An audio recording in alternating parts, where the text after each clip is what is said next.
안녕하세요. ERP 정보관리사. 이번에는 2020년도 3회 인사 기출문제 풀어보도록 하겠습니다. 네, BPR이 필요한 이유로 가장 적절하지 않은 것 부분인데요. 복잡한 조직 및 경영 기능의 효율화 뭐 이런 것들 괜찮고요. 근데 지금 딱 4번이 딱 좋지가 않죠. 정보보호를 위한 닫혀있는 업무 환경 확보가 아니고요. 닫혀있지 않습니다. 상당히 개방적인 업무 환경을 확보하고 있다라는 부분이에요. 그래서 4번이 틀렸습니다.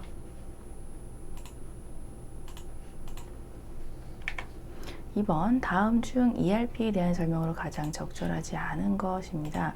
ERP는 기능 및 일 중심의 업무 처리 방식을 취하고 있습니다. 네, 그런데 기능과 일 중심보다는 약간 통합적인 프로세스 위주의 업무 처리 방식을 취하고 있다는 게 더 정확한 설명이에요.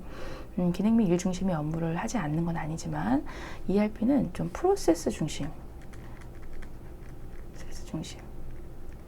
그리고 이렇게 통합 운영 중심, 통합적인 업무 이런 형식으로 해서 프로세스 전체를 보는 부분을 가지고 업무 처리하는 방식을 더 중요시 여기고 있습니다. 그래서 BPR 같은 경우도 비즈니스 프로세스 리엔지니어링 왜 이럽니까? 엔지니어링이죠. 그래서 프로세스를 중심으로 하고 있다라고 보시면 됩니다. 네, 3번입니다. 다음 중 ERP와 기존의 정보 시스템 특성 간의 차이점에 대한 설명으로 가장 적절하지 않은 것인데요. 자, MIS는 경영 정보 시스템이라고 해서 기존에 이제 조금 초창기 의 정보 시스템이라고 보시면 돼요. 그래서 ERP보다는 조금은 기능이 좀 떨어지는 부분, 아니면 조금은 좀 단위 업무적인 거, 그런 형식으로 좀 이해하시면 되겠습니다. 그래서 기존 정보 시스템 업무는 단위 업무, 네, ERP 통합 업무, 네. 중앙 집중식이지만 분산 처리 구조입니다. 뭐 이런 거 좋고요. 근데 기존 정보 시스템은 수직적으로 업무 처리를 합니다. 근데 ERP는 수평적 업무 처리를 해서 통합적인 업무 처리가 가능하도록 하는 부분이다 라고 해서 3번 요거 가장 적절하지 않은 걸로 찾으시면 되겠고요.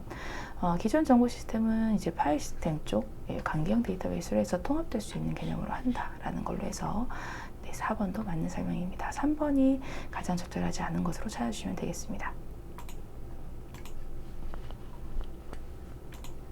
네, 4번입니다.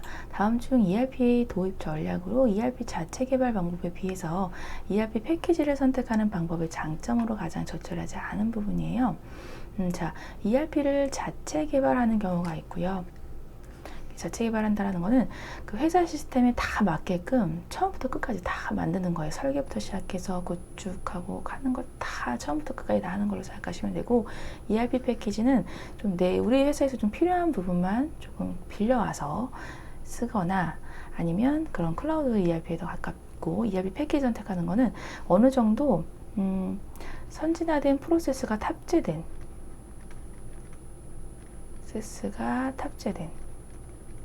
것을 가지고 와서 설치를 하는 부분입니다. 그래서 자체 개발하는 방법 같은 경우는 그런 프로세스부터 다 정하는 거예요. 하나하나 다 일일이 다 정하는 거지만 패키지 안에는 선진화된 프로세스가 어느 정도는, 왜 다른 기업에서 좀 좋다고 생각했던 그런 프로세스가 어느 정도 가지고 있는 형태로 해서 그런 패키지 안에 다 들어가 있습니다.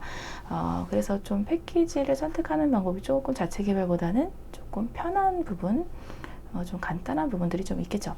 예, 그래서 그런 형식으로 좀 생각해 보시면 적절하지 않은 것이 좀 보이실 텐데요.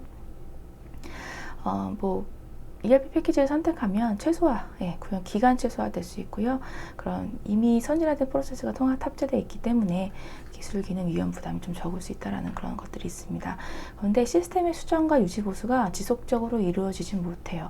왜냐하면 이런 패키지를 한 회사에서 쓰는 게 아니라 몇만 개의 회사에서 쓸 수 있는 부분이거든요. 그래서 그 몇만 개의 회사에 해당되는 그러한 무슨 주문 형식의 커스터마이징 된 무언가를 계속 유지 보수해주면서 수정해 주지 못합니다. 그래서 수정 유지 보수가 지속적으로 이루어지지 못해요. 하지만 이렇게 버전 업그레이드 같은 경우는 가능하다라는 부분. 게임 같은 것도 하시면 게임 업그레이드 막 자동적으로 되듯이 전선도 마찬가지입니다. ERP 패키지도. 네, 그렇게 이해하시면 되겠습니다.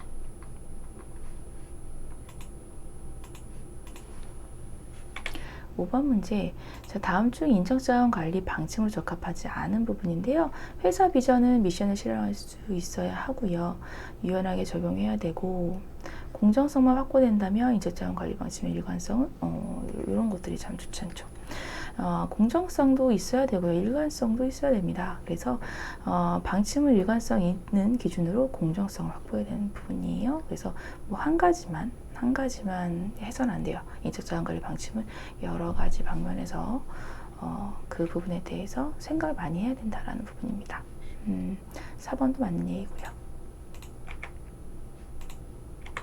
6번입니다. 다음 중 인적자원 관리에 대한 설명 중 적합하지 않은 것은 인데요.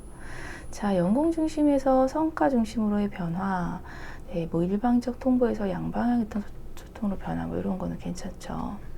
성과로 중심합니다. 네, 그런데 수직적 상하관계 이런 것도. 근데 성과 위주 보상에서 공평하고 획일적 보상으로 하는 거는 이제 그 옛날에 해당되는 방식이었지.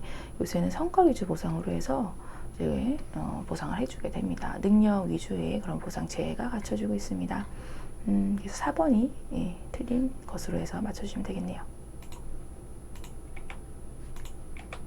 네, 7번입니다. 다음 중 직무와 관련된 설명으로 적합하지 않은 부분인데요.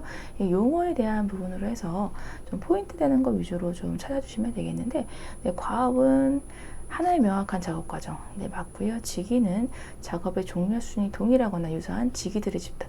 직위에 대해 설명하고 있는데 직위들의 집단이라고 하는 것 자체가 좀 이상하죠. 그래서 요거는 2번이 틀린 것으로 해서 찾아주시면 되겠습니다. 그리고 직무들의 집단은 직군 맞고요. 직종은 일반적 직업이라고 불립니다. 뭐 해서 네, 7번도 맞는 얘기입니다. 네, 8번. 다음 중 직무평가의 구체적인 목적으로 접합하지 않은 부분입니다. 네, 직무평가의 질적 평가 부분이고요. 네, 상대적 가치에 대해서 찾고자 하는 부분이고요. 타당성 인정할 수 있는 임금 격차, 직무의 격차를 두고 상대적 가치를 평가한다는 부분은 임금 격차를 두겠다는 의미예요. 직무급과 또 연결이 되어 있었던 부분이죠. 이게 직무급, 직급제도 확립을 위한 자료 제공 위함이 되는 것이 그래서 직무평가이기도 합니다. 네. 그렇기 때문에 임금 격차가 발생할 수 있는 부분이 되겠죠. 4번 직무의 내용과 성격에 관련된 모든 중요한 정보를 수집하고요. 이들 정보를 관리 목적에 적합하게 정리하는 체계적 과정. 요거는 직무 평가가 아니라 직무 분석이에요. 네, 4번이 틀렸습니다. 이렇게 인사 쪽 문제는 좀 용어를 찾는 문제 위주일 것이 많이 나와요. 그래서 여러분들이 용어를 포인트 되는 용어를 위주로 해서 좀 많이 외우고 가셔야 되는 필요성들이 있습니다. 9번 문제 삭제돼서 이제 알 수가 없습니다. 네, 10번으로 바로 가도록 하겠습니다. 네, 다음 중 개인적인 경력 개발 계획을 달성하기 위해서 개인 또는 조직이 실제적으로 참여하는 활동이에요. 그래서 개인뿐만이 아니라 조직까지도 같이 실제적으로 참여를 해야 되는 부분은 경력 개발 부분입니다. 네, 그런 부분으로 해서 경력 개발 부분 찾아주시면 되겠습니다. 네, 그 경력 목표는 그 개인이 가고자 하는 위치 이런 걸 경력 목표라고 생각하시면 되겠습니다. 그렇고요. 다른 부분들은 봐주시면 되겠네요.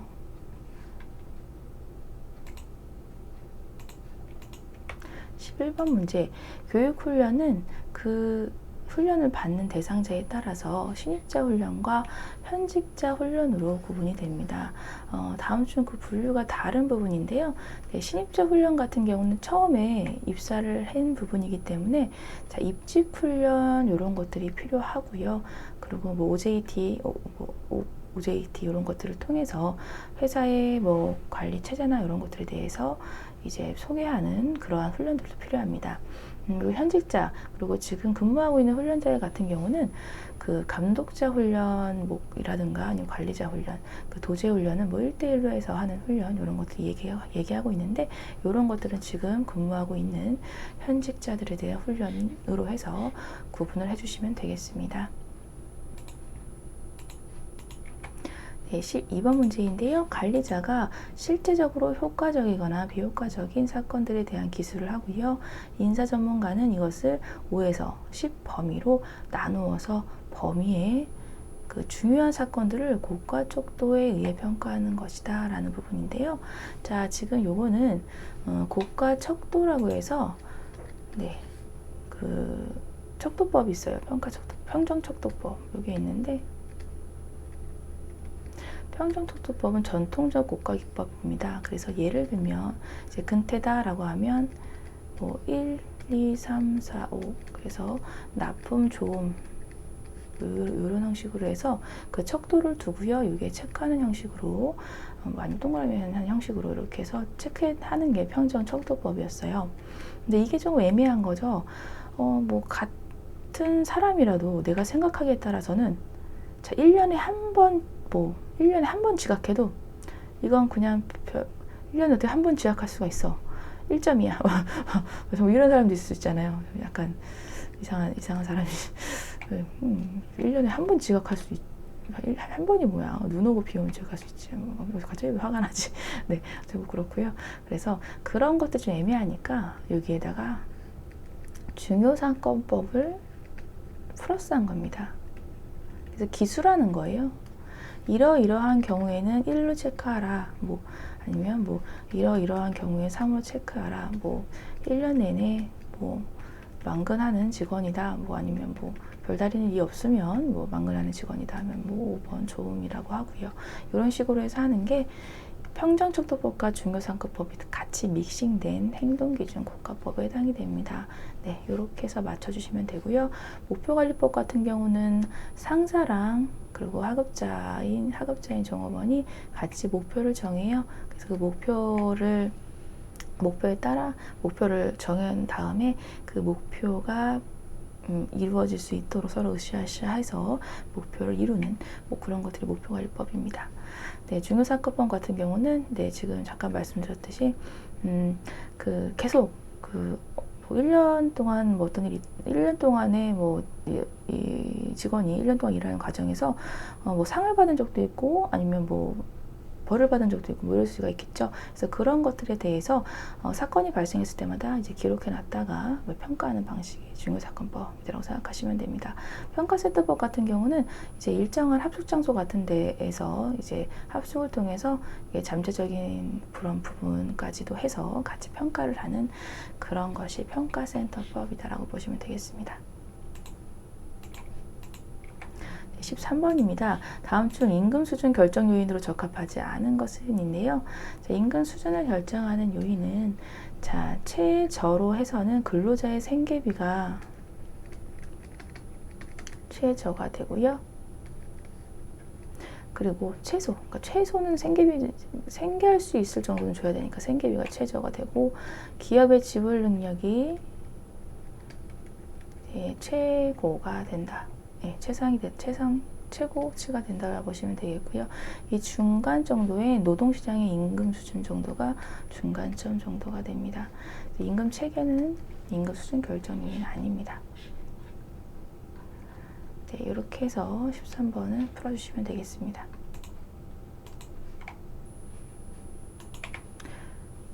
14번 넘어갔네요. 14번 다음 중 통상임금을 적용해야 하는 항목이 아닌 것은 인데요.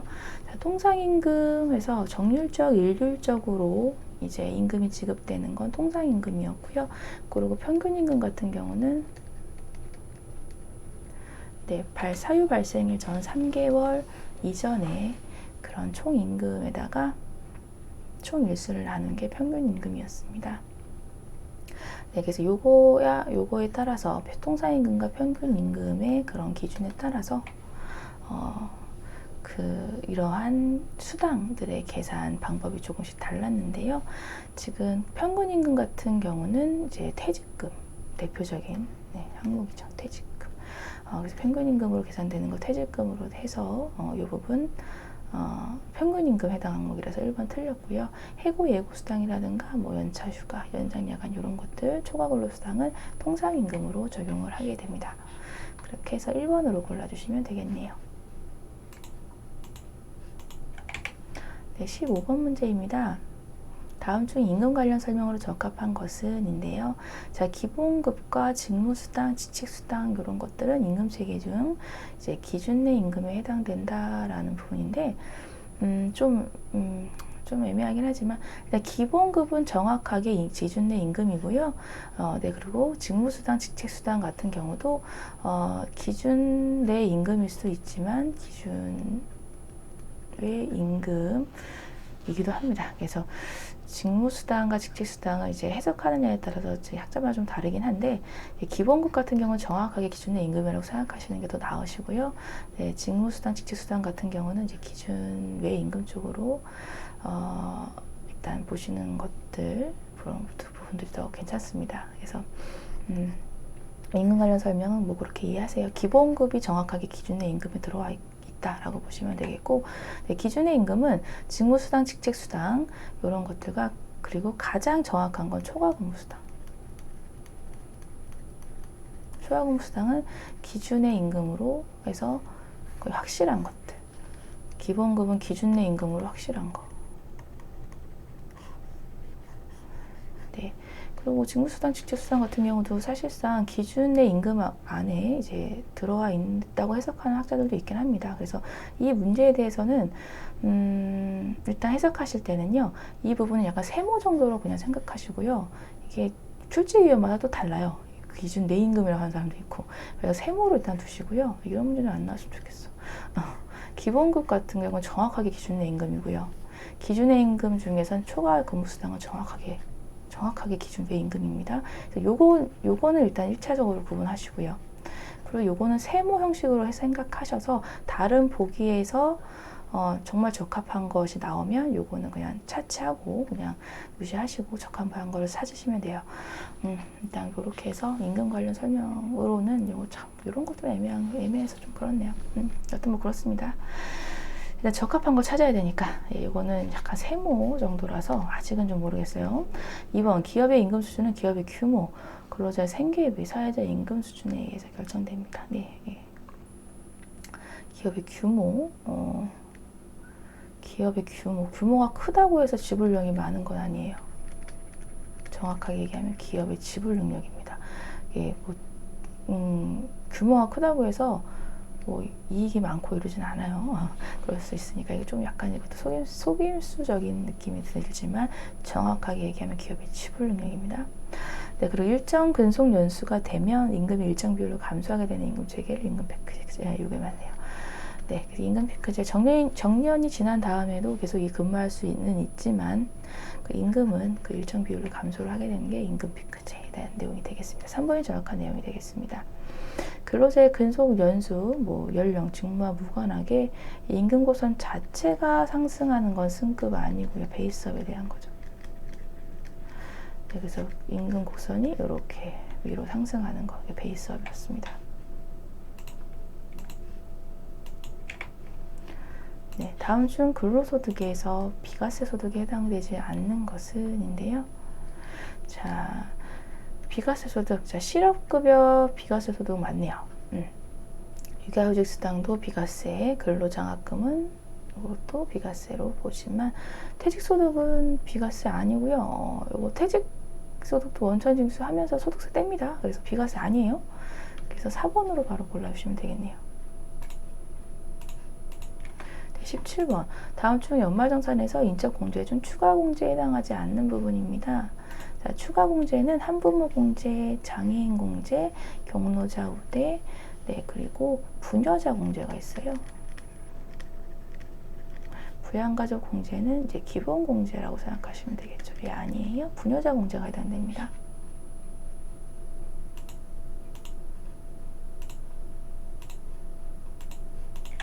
네, 18번 문제입니다. 다음 중 보기가 설명하는 것은 일정 기간의 총 근로시간을 정해놓고요.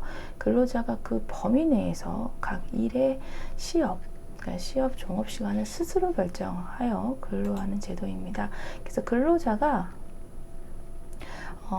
시작과 끝의 종업시간을 정할 수가 있어요. 스스로 근로자 개개인이 다 정할 수 있는 건 선택적 근로시간제에 대한 내용이고요.